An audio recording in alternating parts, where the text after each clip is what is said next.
A mí ya no era más llorar por él. Pero yo como demasiado le quiero a él.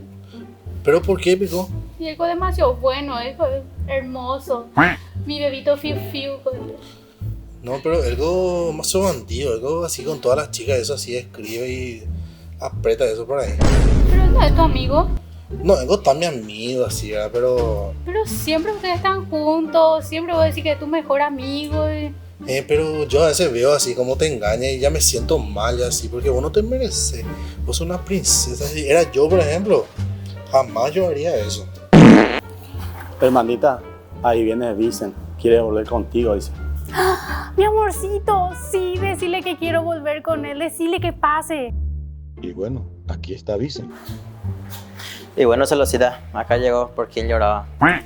Mi amor, ya te extrañaba. A ver, va, te llevó Celosita, roga. Y yo te estaba haciendo el enganche para que ustedes vuelvan.